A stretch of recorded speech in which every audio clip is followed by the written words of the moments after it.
सच्चे और अच्छे बौद्ध बनकर श्रेष्ठ जीवन निर्माण की ओर अग्रसर हम धम्मबंधु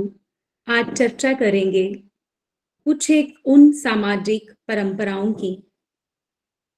जो किसी मकसद से शुरू की गई होंगी अतीत में, लेकिन अब वो परंपराएं हमारे जीवन को श्रेष्ठ बनाने की ओर नहीं बढ़ा रही हैं। वो हमारे जीवन को कर्जवान बनाती हैं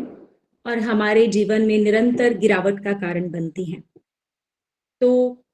बहुत सी परंपराएं हम देखते हैं सामाजिक परिप्रेक्ष्य में कि वो अलग अलग जगहों पर, अलग अलग राज्यों में अगर हम बात करें तो अपनी अपनी संस्कृति, अपने अपने धर्म के हिसाब से लोग कुछ एक मान्यताओं को अपने जीवन में लेके चलते हैं। परंपराएं एक इस प्रकार का प्रतीकात्मक कुछ चीजें होती हैं जो लोग अपने जीवन में जिनको लेकर आगे बढ़ते हैं, और ये परंपराएं पीढ़ी दर पीढ़ी चलती हैं और हजारों वर्षों से ये ऐसे ही आगे आगे बढ़ती जाती हैं। अगर हम अतीत की बात करें तो ये देखने में आता है कि वो परंपराएं शुरुआत में तो अच्छी रीतियों की तरह लागू की गई होंगी, लेकिन धीरे धीरे कब ये रीतियां रूढ़िवादी परंपराओं में और कुरीतियों में तब्दील हो गई कि साधारण मानव को समझ में नहीं लगा कि ये रीति नहीं, एक कुरीति है जिसका पालन वो बहुत ही खुशी से करता है, जिन परंपराओं को निभाता है। और बहुत से ऐसे नियमावली, ऐसे नियम, ऐसी परिपाटियां हम अपने घरों में संस्कारों के रूप में करते हैं और अपने बड़े बुजुर्गों से सीखते हैं। ज्यों ज्यों मनुष्य सभ्य होता गया, उसने बहुत से क्रियाकलाप किए और देखा देखी उन सभी चीजों को उसने अपने आने वाले बच्चों को द्रोह के रूप में दिया। अगर हम आज की बात करें तो हम देखते हैं कि आज भी समाज में बहुत सी ऐसी परंपराएं प्रचलित हैं जिनकी आज के संदर्भ में कोई भी उपयोगिता नहीं रही, लेकिन सिर्फ इस वजह से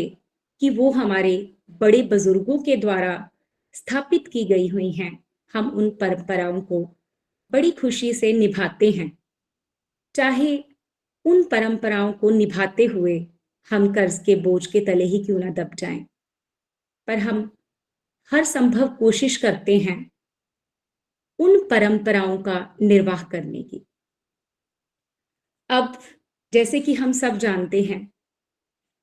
कि हम बौद्ध के रूप में एक नए परिवेश में शामिल हो चुके हैं, तो हमारे बड़े बुजुर्गों के द्वारा दूसरी व्यवस्था के ताने बाने के द्वारा प्रचलित बहुत सी परंपराओं को, रीतों को हम अपने जीवन में निभाते चले जा रहे हैं, जिनको अब हमने धम्म की ओर अग्रसर होने के बाद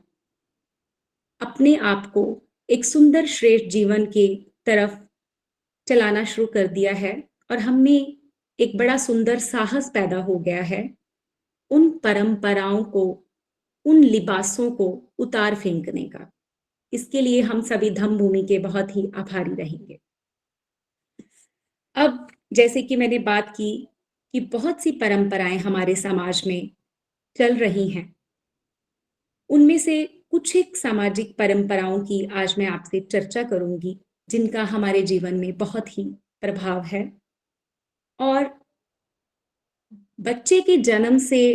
लेकर, जन्म से भी पहले, उस समय से लेकर एक मनुष्य के रूप में प्रौढ़ होने पर, बुजुर्ग होने पर, अंतिम रस्मों तक वो परंपराएं किस तरह हमारा खून निचोड़ देती हैं, उनकी बात करूंगी। तो इसके साथ ही एक बात ये भी कहना चाहूंगी कि ये परंपराएं बहुत सुखद होती हैं अगर इनको निभाना सिर्फ कुछ एक छोटे मापदंडों में सीमित हो। जैसे परिवारों की बात हो तो परिवारों तक की ही बात हो, या हमारे बहुत ही खास सगे संबंधियों तक की बात हो। लेकिन जब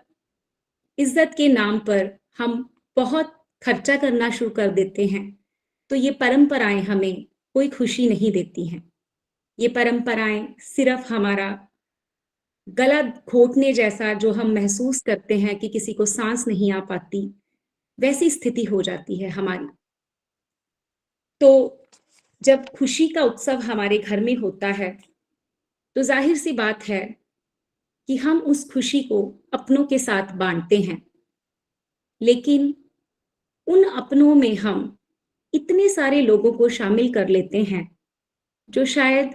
सामाजिक ताने बाने में हमें सिर्फ जिनसे थोड़ा बहुत मिलना होता है, लेकिन हमें लगता है कि हमारे पड़ोस में रहते हैं, ये हमारे दूर के रिश्तेदार हैं, लेकिन नहीं, इनकी हमारी साझेदारी है, इन्होंने हमें अपने घर के फंक्शन में बुलाया था तो हमारी भी जिम्मेदारी बनती है। तो ये प्रथा जो है, इसको हमने एक कुप्रथा बना दिया है। जैसे मैं बात करूंगी जन्म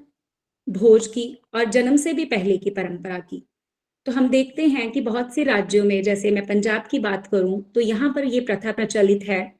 कि जब बेटी के घर बच्चा पैदा होने वाला होता है, तो गोद भराई जैसी एक रस्म होती है, जिसमें ननिहाल पक्ष के लोग आते हैं और उसमें कुछ ऐसा सामान लेकर आते हैं जो बच्चे के और उनकी बेटी के आने वाले दिनों में काम आने वाला होता है, जब शिशु का जन्म होता है। इसके साथ-साथ वो और भी बहुत से उपहार देते हैं, लेते हैं, और छोटा-सा घर में कार्यक्रम भी रखा जाता है। लेकिन इसमें इतना ज़्यादा खर्चा लड़की पक्ष का हो जाता है। हम सोचें, अगर एक परिवार में 2 लड़कियाँ हैं, तो वो अपनी दोनों लड़कियों के साथ जब वे परंपराओं का निर्वाह करते होंगे और उनके पास संपन्न साधन भी नहीं होते होंगे, तो किस प्रकार से ये उनके जीवन को इतना खोखला-सा बना देती है कि वो सिर्फ़ ऊपर-ऊपर से सामान भी लेकर जाते हैं, चीज़ों को निर्वाह भी करते हैं। वो खुश तो होते हैं अपनी बेटी की खुशी में, लेकिन वो दब जाते हैं उस खुशी के माहौल में भी, उस बोझ के तले जो परंपराओं को निभाने के लिए उनको करना पड़ता है। जैसे बहुत सा सामान उपहार देना पड़ता है। इसमें बहुत से कपड़े वगैरह भी होते हैं, सास-ससुर के, घर में देवर है, जेठ है, तो उनके भी। और इसके बाद साथ ही एक और परंपरा शुरू हो जाती है, जब बच्चे का जन्म हो जाता है। बच्चे के जन्म पर भी ननिहाल पक्ष वाले लोग, जब सवा महीना हो जाता है, तो वो कुछ ना कुछ उपहार फिर से पूरे परिवार के लिए लेकर जाते हैं और अपनी समर्थानुसार तो वो करना चाहते हैं, लेकिन नाक और इज़्ज़त की वजह से कि हमारी बेटी को कहीं कुछ सुनना ना पड़ जाए, तो उनको ये सब कुछ करना पड़ता है। और आजकल तो सोने के आभूषण देने का भी प्रचलन बहुत बढ़ गया है और इस तरह के बहुत से उपहार वो खरीदते हैं, लेना-देना करते हैं, और इसके साथ ही जिस घर में उनकी बेटी ब्याही होती है, जहाँ पर बच्चे का जन्म होता है, तो उस परिवार को भी काफ़ी खर्च करना पड़ता है, क्योंकि जब ननिहाल पक्ष के लोग आते हैं, तो वो भी अपने रिश्तेदारों को बुलाते हैं कि सवा महीने के बाद का जो भी कार्यक्रम अपने-अपने हिसाब से उन्होंने रखा होता है, तो उसमें भी हम देखते हैं जन्म भोज जो है, वो आने वाले अतिथियों को कराया जाता है। फिर जब वो जाते हैं, तो उनको भी उपहार दिया जाता है। हम देखें तो ये 2 परिवारों की खुशी होती है। हमारे बहुत ख़ास दोस्तों की भी खुशी होती है, लेकिन हम बहुत से अनगिनत लोगों को भी इसमें शामिल करते हैं और ना चाहते हुए भी, अगर हमारी जेब हमें आज्ञा नहीं देती है, तो हम कर्ज़ उठाते हैं और वहीं से शुरू होता है एक ऐसी खर्चीली परंपरा के साथ हमारे कर्ज़दार जीवन की शुरुआत, जो बहुत लंबे समय तक साथ में चलती है। हम देखते हैं कि भोज में जब बहुत सा खर्च किया जाता है, उपहार लेन-देन करके जब घरों में वापसी कर ली जाती है और कुछ सालों बाद फिर से कुछ ना कुछ परिवारों में ऐसे प्रतीक या ऐसे पर्व मनाए जाते हैं, जिनमें बार-बार ननिहाल पक्ष को आना पड़ता है। और जब बेटी अपने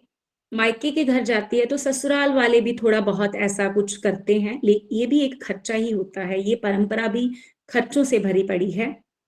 तो हम देखते हैं कि बच्चा जब आने वाले समय में थोड़ा बड़ा होता है, उसने स्कूल जाना होता है, तो पहले से ही परंपराओं का निर्वाह करते हुए परिवार कर्जदार हो चुका होता है और जब अच्छी शिक्षा देने की बारी आती है, तो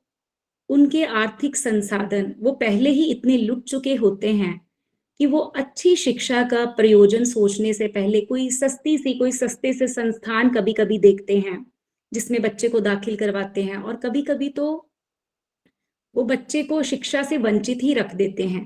क्योंकि पहले बेटियों की शादियों में इतना खर्च कर चुके होते हैं, फिर उनके बच्चों की शादियों में और घर में जो एक आधा बच्चा पीछे भी रह जाता है, उसकी भी शिक्षा बहुत प्रभावित होती है।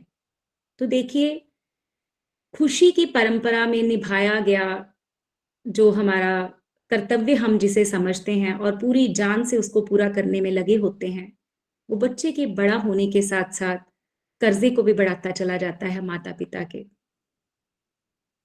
और शिक्षा की बात में वो इस खर्च को उठा नहीं पाते हैं, झूठी शान में बहुत खर्च कर चुके होते हैं। तो एक बौद्ध होने के नाते एक कर्तव्य निष्ठा की अगर हम अपने में भावना सोचें और हम ये सोचें कि हम बौद्ध हैं और इन परंपराओं से दूर हैं, तो हम उस उन विरोधी व्यवस्था की परंपराओं को जिनको निभाते हैं, अपने जीवन से दूर करें, तो शायद बहुत से कर्ज़े से बच जाएँगे। और जो बेबसी पैदा होती है, उसको भी हम खत्म कर पाते हैं। इसके साथ ही मैं ये भी कहना चाहूँगी कि ये निर्णय थोड़ा कठिन तो होगा अगर आप बच्चे के जन्म के समय ये सोचें कि हमने ऐसे कोई भी आलतू-फालतू खर्च नहीं करने, अपनी बौद्ध रीति-रिवाज़ों से जैसे बच्चे का नामकरण संस्कार करना है और इसके साथ ही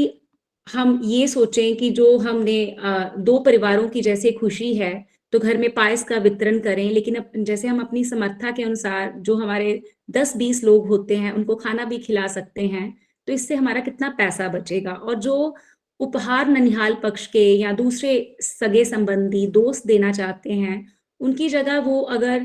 वो सोचते हैं कि हमने कुछ देना ही है, तो अपनी समर्थानुसार वो थोड़ा-सा भी प्यार अगर देते हैं, तो मेरे ख़्याल से एक तो भोजन का इतना खर्च बचता है कि वो बच्चे के लिए आने कोई खाता खुलवा लें, उसको सेव रखें, तो जब बच्चा वो थोड़ा और बड़ा होगा, तो उसकी शिक्षा पर लगा सकते हैं क्योंकि हम जो जन्म भोज पर इतना खर्च करेंगे, वो हमारा होगा ही नहीं।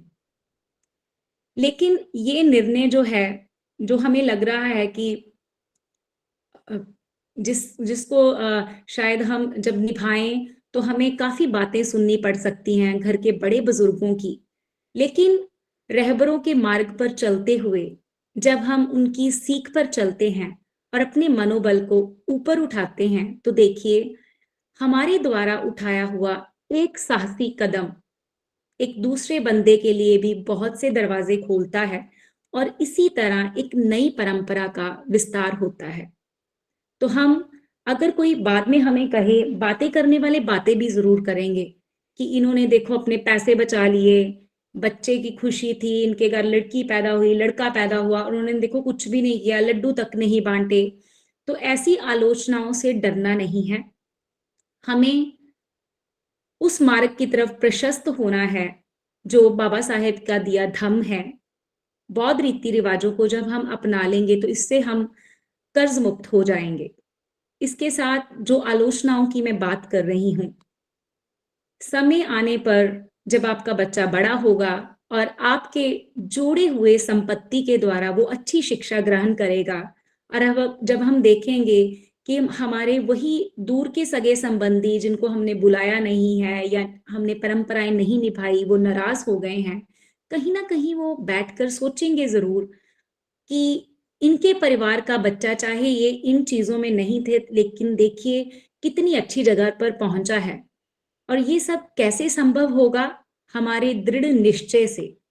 उन आलोचनाओं से ऊपर उठकर जब हम अपनी जेब, अपने आर्थिक संसाधनों को बचाएँ तो। ऐसे समय पर हमें बहुत ही धैर्य से बात रखनी है अपनी।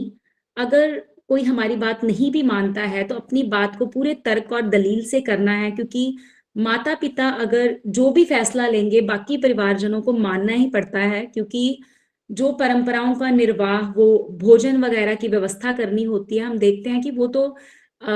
जिनके घर बच्चा पैदा होता है, वही सब कुछ करते हैं। जब वो पीछे हो जाएँगे, तो मुझे नहीं लगता कि घर में कोई और जो है, वो आगे आके इन चीज़ों को करेगा, इतना खर्चा करेगा। और वो सभी मूकदर्शक ही बने रहते हैं, उनको बस होता है कि कुछ ना कुछ किया जाए, है ना? जैसे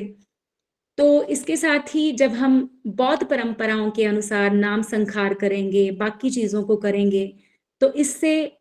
हमें बहुत ही फ़ायदा होगा। एक तो धम और गति पकड़ेगा, क्योंकि जो पैसा हम बचाएँगे, वो भी हम धम के कार्यों में लगा सकते हैं, बच्चे की अच्छी शिक्षा पर लगा सकते हैं, जैसे कि मैंने पहले ही बात करी।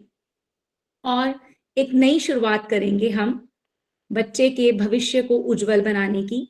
और जब हमें समझ लगेगी कि इसकी कोई उपयोगिता नहीं है, तो हम इसे बहुत सरलता से कर लेंगे। इसके साथ ही अब मैं बात करूँगी उस दूसरी परंपरा की, जो हम जब बच्चा बड़ा हो जाता है, उसको नौकरी मिल जाती है, तो वो एक नए अ, वातावरण में उसने प्रवेश करना होता है, बड़ा होता है, हम उसकी शादी के बारे में सोचते हैं। तो जो विवाह संस्कार हम करवाते हैं अपने अ, पुरानी परंपराओं के हिसाब से, जो हम कह सकते हैं दूसरी व्यवस्था के हिसाब से, तो वो भी कितना खर्चीला है, हम जानते ही हैं। और पहले हम सगाई की रस्म रखते हैं, जिसे रिंग सेरेमनी कहते हैं, फिर शगुन, फिर और भी बहुत सी व्यवस्थाएँ। और इसमें हम जब हम शादी के बात करते हैं, तो हम इसमें बहुत सी ऐसी चीज़ें भूल जाते हैं कि हमें लड़के-लड़की का व्यक्तित्व देखना है। पर हम उस समय क्या देखते हैं, हम स्टेटस देखते हैं कि कोई दूसरा परिवार, जहाँ पे हम लड़के वाले जो होते हैं, वो सोचते हैं कि लड़की का परिवार क्या इतना सामर्थ्यवान है? वो लड़की के व्यक्तित्व को, उसके गुणों को पीछे रखकर वो ये सोचते हैं कि इसका दूसरा पक्ष कैसा है, जब हम हमारे विवाह हम करेंगे इसके साथ, तो क्या-क्या लेन-देन में ये हमें देने के सामर्थ्य हैं। क्योंकि लोभ और लालच बहुत है लोगों में, हम देखते हैं। तो रूढ़िवादी प्रदर्शन और झूठी प्रतिष्ठा की जो शुरुआत है, जैसे शुरू में मैंने कहीं पढ़ा था कि दहेज की जो परंपरा की बात करते हैं हम, तो लड़कियाँ पढ़ी-लिखी नहीं होती थीं, तो माता-पिता जब उनका विवाह करते थे, तो कुछ साजो-सामान घर का देते थे कि बेटी जो है, नए घर में जब जाएगी, वहाँ पे अगर 2-3 भाई-बहन हैं, अगर वो अलग हो जाते हैं, तो हमारी बेटी जो है, उसके पास इतना तो सामान हो कि वो अपनी गृहस्थी चला सके। तो ये तो उस पुराने समय की, पुरानी रीति की हम बात अगर करें, तो मुझे लगता है कि आजकल जब लड़कियाँ इतनी सामर्थ्यवान हैं, पढ़ी-लिखी हैं और वो इतना तो कमा लेती हैं कि उन्हें इस प्रकार की परंपराओं को अगर उनके माता-पिता ना भी निभाएँ, तब भी उनका जीवन अच्छे से चल सकता है। तो इस दहेज जैसी कुरीति की भी कोई ज़रूरत नहीं है आज के परिप्रेक्ष्य में। तो इसके साथ ही हम देखते हैं कि बहुत सी परंपराओं को निभाते-निभाते बहुत से शादियों में हम देखते हैं कितना खर्च किया जाता है। और जो परिवार शादी कर रहा होता है, वो दोनों परिवार कामों में इतनी व्यस्त होते हैं कि वो इतना बड़ा, इतना सुंदर दृश्य जो उनके बच्चों की शादी का, विवाह का होता है, उसको देख ही नहीं पाते हैं। वो पूरा टाइम साज-सज्जा में क्या चीज़ करनी है, कुछ छूट तो नहीं गया, क्योंकि यहाँ पर भी झूठी इज़्ज़त, प्रतिष्ठा का सवाल होता है कि हमने इतने लोगों की बारात आई है, तो अच्छे से सब कुछ हो जाए, क्योंकि कहीं न कहीं आज भी हम देखते हैं कि लड़के पक्ष की डोमिनेंस, उनका थोड़ा प्रभाव होता है, तो लड़की वाले थोड़ा-सा दबकर रहते हैं। इन परंपराओं को वो पूरी फिर से वही बात कि वो अपने सामर्थ्य से ज़्यादा करते हैं, जिसकी जो अपनी सुविधा से शायद 50,000 1 लाख का खर्च कर सकता है, वो भी कर्ज़ा उठाता है, क्योंकि उसे लगता है कि मेरी बेटी को कुछ सुनना ना पड़ जाए लड़के वालों के पक्ष की तरफ से। तो यहाँ से भी कर्ज़ा, फिर से कर्ज़ा, पहले भी कर्ज़ लिया, फिर से कर्ज़ जो है वो कर्ज़ में ही डूबे रहते हैं हम इन खर्चीली परंपराओं की वजह से। और फिर वो कर्ज़ा हमारा मनोबल भी तोड़ता है। इसके साथ ही उन शादियों में जिस खर्चे की हम बात कर रहे हैं, जब हम अपने थम में इतने पक्के हो जाएँ और पहले से ही जैसे हम अक्सर अब बात करते हैं कि मैं बौद्ध हूँ, जाति से मुक्त हूँ, बौद्ध मेरा समाज है। जब एक बौद्ध दूसरे बौद्ध की बेटी से शादी करेगा, विवाह करेगा, तो बौद्धी रीति-रिवाज़ों से करेगा। तो ज़ाहिर-सी बात है कि धम्म में इतनी खर्चीली परंपराएँ तो है ही नहीं। विवाह भी 2 परिवारों का मेल है और 2 परिवारों के साथ जो हमारे बहुत ख़ास दोस्त, मित्र, सगे-संबंधी हो, तो उस उनकी भी व्यवस्था बहुत अच्छे से हम घर में ही कर सकते हैं। अगर घर में नहीं कर सकते, तो पास में ही कोई अगर बुद्ध विहार है, कोई सामुदायिक भवन है, कोई बाबा साहिब के जैसे नाम पर कितने संस्थान खुले हैं, कुछ ना कुछ जहाँ पर भी आप उनकी व्यवस्था कर सकें, तो हमें ज़रूर करनी चाहिए। इससे भी हमारा कितना खर्चा बचता है। एक तो हम पक्के होते हैं अपनी बौद्ध परंपराओं में और जब एक ऐसी शादी देखते हैं, तो उसका प्रभाव जो है बाकी बौद्धों पर भी पड़ता है जो अभी शुरुआती दौर में हैं, अपने धर्म को लेकर। तो इससे भी मनोबल भी हमारा बढ़ता है जब हम देखते हैं। जैसे कल ही गुरदासपुर में हमारे यहाँ बुद्ध विहार में हमारे मिशनरी मेंबर हैं, तो उनके बेटे का संस्कार, विवाह संस्कार बौद्ध रीति-रिवाज़ों से किया गया और सभी बहुत खुश थे वहाँ पर। तो मुझे लगता है कि इतना अच्छे से वहाँ पर सभी ने एन्जॉय किया क्योंकि बहुत कम से लोग थे। तो इन चीज़ों को बढ़ावा देना चाहिए हमें क्योंकि धम्म गति तभी पकड़ेगा जब हम सच्चे और अच्छे बौद्ध बनेंगे, ना कि सिर्फ़ हम वहाँ तक अम्बेडकरवादी रहें, वहाँ तक बौद्ध रहें, जहाँ तक इतना-इतना काम है स्टेजेस पर बोलने का, लेकिन जीवन में अगर हमने सच में अंगीकार नहीं किया, तो हम इन खर्चीली परंपराओं के जाल में फँसते ही चले जाएँगे और कर्ज़, कर्ज़, कर्ज़ यही हमारी ज़िंदगी रह जाएगी अगर हम अपने रिसोर्सेज़ से बहुत ऊपर सामाजिक प्रतिष्ठा के कारण काम करते हैं। इसके साथ ही साहस पैदा करना है हमें इन गुलामी की बेड़ियों के खिलाफ, इन परंपराओं के खिलाफ, ताकि हम इस आज़ादी में अपने बच्चे को वो आज़ादी दे सकें, जो बाबा एक एक आज़ादी हमें अंग्रेज़ों से मिली, एक आज़ादी हमें बाबा साहेब ने एक ऐसी गली-सड़ी व्यवस्था से बाहर निकल कर दी, जिससे आज हम मानवीय जीवन जी रहे हैं और अब एक और लड़ाई हम कर रहे हैं, इन परंपराओं को दूर फेंकने की। तो बगावत हो चुकी है इन परंपराओं से मुक्ति पाने की, जो हमें कर्ज़वान करती हैं। इसके साथ ही मैं बात करूँगी मृत्यु भोज की भी, जो मैंने शुरुआत में जन्म भोज की बात की, फिर विवाह भोज, फिर इसके बाद जब प्रकृति का नियम है कि हम सभी जीवन को त्याग देते हैं, तो इसके साथ ही फिर से शुरू हो जाती है परंपराओं की एक नई दौड़। अभी कोई मरता है, तो उसके घर वाले पहले उनका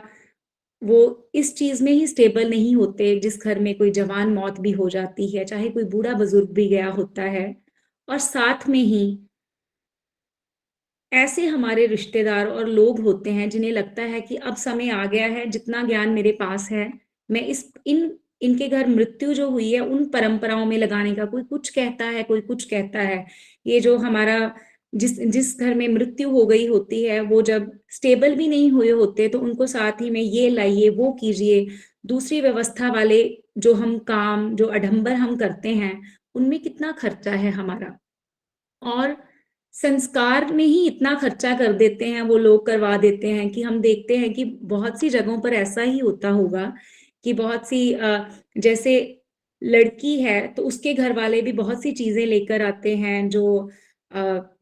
मृत्युशैया पर जो लेटा होता है, चला गया होता है दुनिया से, उसके ऊपर मरने के बाद भी बहुत से ऐसे आडंबरों में उनके ऊपर चादरें ओढ़ी जाती है, बड़े-बड़े मखमली कंबल तक आग की लपेट में वो दे देते हैं और कई बार शायद पास में कोई गरीब होता है, तो वो वहाँ से बेचारा उठा के उनको यूज़ भी कर लेता होगा। पर अक्सर तो ये भी एक खर्च ही है, जो लोगों को करना पड़ता है दूसरी व्यवस्था में, क्योंकि फंसे पड़े हैं, तो ऐसी परंपराएं निभाते ही निभाते हैं। और हमें लगता है कि अगर हम ऐसा नहीं करेंगे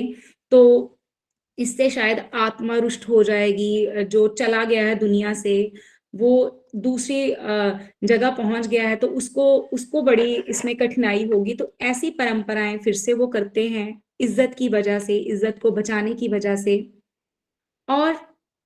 फिर जब 2-4 दिन बीतते हैं तो मृत्यु भोज की व्यवस्था की जाती है, जिसमें बहुत से लोग आते हैं। और फिर आजकल तो ट्रेंड बन गया है कि मृत्यु भोज भी उतना ही शानदार रखते हैं कि अगर कोई बंदा रसूख वाला है वो भी बहुत करता है, और उसमें कोई अगर हमारा कोई ठीक-ठाक सगा संबंधी जिसके रिसोर्सेज जो इतना समर्थवान नहीं है,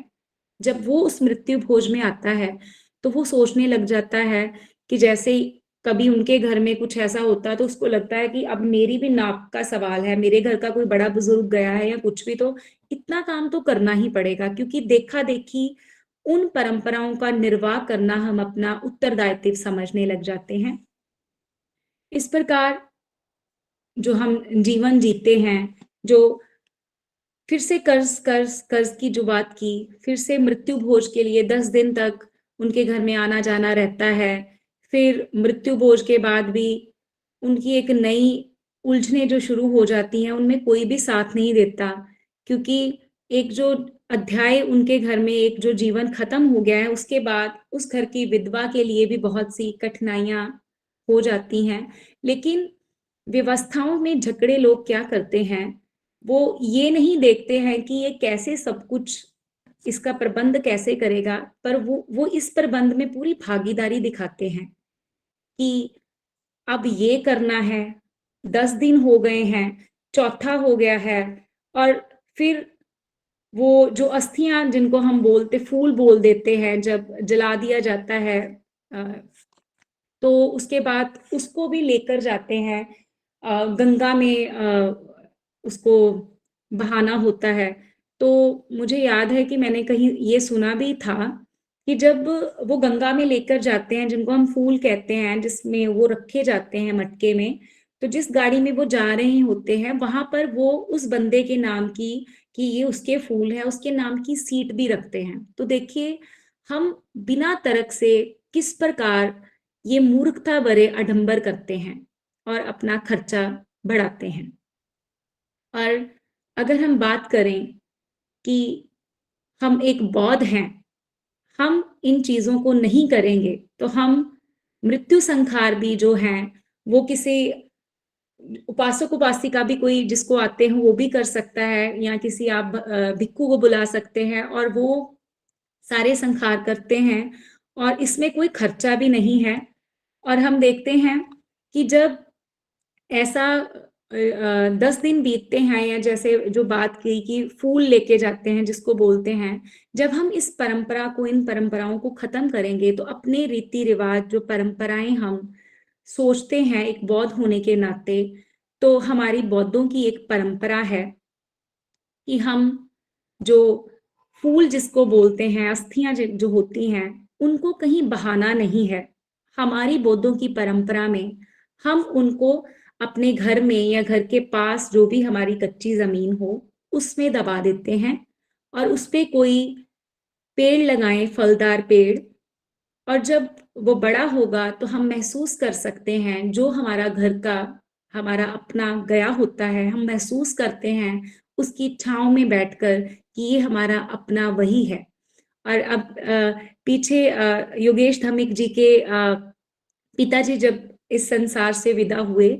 तो उन्होंने ऐसा ही किया, और वहां पर लिखा था, उन्होंने जो लाइन थी, शायद किसी अखबार की कटिंग लगी हुई थी, विसर्जन नहीं सृजन, विसर्जन नहीं सृजन। तो एक नई सृजना थी। उनके पिता चाहे इस दुनिया से चले गए, तो देखिए जब वो वृक्ष बड़ा होगा तो वो महसूस कर सकते हैं उस वृक्ष के पास खड़े होकर कि ये उनके पिता का ही साया है। तो इस प्रकार से देखिए कितना ये एक सुंदर परंपरा है, जिससे प्रकृति का संरक्षण भी होता है, प्रकृति भी इससे सुंदर बनेगी, हम पेड़ पौधे भी लगाएंगे, और इस प्रकार से हमारी यादें भी अच्छी रहेंगी, तो ये इसमें कोई खर्चा भी नहीं है, कहीं नदी में बहाने नहीं जाना है। हमने अपने वो जो फूल अस्थियों की बात मैंने करी, तो ये जो मैंने 3 मेन परंपराओं की बात करी है, तो इसमें देख पाते हैं कि कहीं भी कोई भी खर्चा नहीं है। हम अपने सामर्थ्य के अनुसार इतना सामर्थ्य भी नहीं इसमें चाहिए। देखिए, अगर कोई घर से चला जाता है, तो कहीं न कहीं तो हमारी ज़मीन घर में अगर पूरा फर्श भी डाल दिया हो, तो हम उतना उसको तोड़कर वहीं पर उसको लगा सकते हैं, कोई पौधा, कोई कुछ। तो हम इन परंपराओं से मुक्त होकर एक अच्छे जीवन की तरफ अग्रसर हो सकते हैं। इन खर्चीली सामाजिक परंपराओं को हम रिप्लेस करें अपनी बौद्ध परंपराओं में, और इसके लिए जो साहस जुटाना है, सिर्फ एक घर में एक बंदे को क्रांति करनी है, देखा-देखी सभी में जोश आ जाता है, फिर आस-पड़ोस में जो हमारे अपने सगे-संबंधी, हमारी व्यवस्था वाले हैं, उनको जब समझ लगती है, तो मुझे लगता है कि इसका बहुत प्रभाव पड़ता है, एग्ज़ाम्पल सेट होती है, और हम जिस अभी फ़ेज़ से गुज़र रहे हैं, हमें ज़रूरत भी है अपनी परंपराओं को और अच्छे से अपने जीवन में अंगीकार करने की। इसके साथ ही बहुत सी और भी चीज़ें हैं, जिनकी लड़ाई आज भी जारी है, और ये परंपराएँ जो हमें गरीब बना रही हैं, तथागत को गरीबी बिल्कुल पसंद नहीं थी, हमें भी पता है। तो हम श्रेष्ठ जीवन निर्माण की तरफ अग्रसर हो सकते हैं, अगर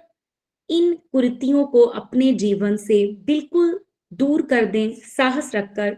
बाबा साहेब ने अपनी पुस्तक संपूर्ण जाति के संपूर्ण विनाश में एक बात लिखी है कि जिन धार्मिक ग्रंथों के प्रति हमारे मन में बहुत ही विश्वास है, बहुत ही आस्था है, मैं चाहता हूं कि हम उस आस्था को, उस विश्वास को डायनामाइट से उड़ा दें। हमें ध्वस्त करना होगा, बाबा साहेब कहते हैं, उस व्यवस्था के रीति रिवाजों को। तो जो हमारे रहबरों ने कहा है, हमें उस पर चलना है, और तभी हम अपने जीवन को सुखद बना सकते हैं। जिन परंपराओं से हमारा शोषण हुआ है, जो हमारी प्रगति में बाधक हैं, आओ हम उन परंपराओं को तोड़ने का साहस करें, और धम्म भूमि इसके लिए बहुत काम कर रही है। और जिन संखारों की मैं बात कर रही हूँ, वो सब कुछ अब जितने भी बौद्ध बने हैं, मैं पूरे विश्वास के साथ कह सकती हूँ कि वो इतने साहसिक हो चुके हैं भंते करुणाशील जी के मार्गदर्शन में, और बहुत से दम बंधुओं की जब हम बातें सुनते हैं कि अब उन्होंने निश्चित तौर पर अपनी बौद्ध परंपराओं को जीवन में लागू कर लिया है, मान्यताएं दे दी हैं। क्योंकि इन सामाजिक कुरीतियों में अगर हम अपनी रीति रिवाजों की भागीदारी नहीं करेंगे, तो हम फिर से उसी घोर अंधकार में चले जाएंगे, जिनसे बाबा साहिब ने हमें बाहर निकाला। इसके साथ ही मैं बात करूंगी कि हम नौजवानों को, जो हमारे घर घर के बच्चे भी हैं, उनको ये चीज समझानी पड़ेगी कि जिन चक्रव्यूहों में हम फंसे पड़े हैं, उनसे बाहर कैसे निकलें। और हमारी प्रायोरिटी होनी चाहिए, हमारा मुख्य दायित्व होना चाहिए कि हम ज्यादा से ज्यादा शिक्षित हों। और ज्यादा से ज्यादा शिक्षित हम तभी होंगे जब हम फिजूल की चीजों में समय नहीं गवाएंगे, जब हम श्रेष्ठ जीवन के निर्माण की तरफ बढ़ते ही जाएंगे। हमारा जब ये एक लक्ष्य होगा कि हमें कौन से जीवन की तरफ चलना है, जीवन को श्रेष्ठ बनाना है, ये जीवन को नीचे गिराना है, तो ये परंपराएं हमें किस ओर लेकर जाती है, हम फिल्टर कर सकते हैं। हम बिल्कुल अच्छे से देख सकते हैं कि एक व्यवस्था हमें क्या दे रही है, और दूसरी व्यवस्था जिसको हमने जीवन में अंगीकार कर लिया है, वो हमारे जीवन को, हमारे आर्थिक संसाधनों को और भी सुदृढ़ और सुंदर बनाती है। और हमें समझ लगती है कि जो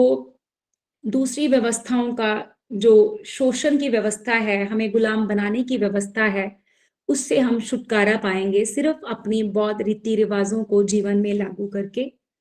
और जीवन को इन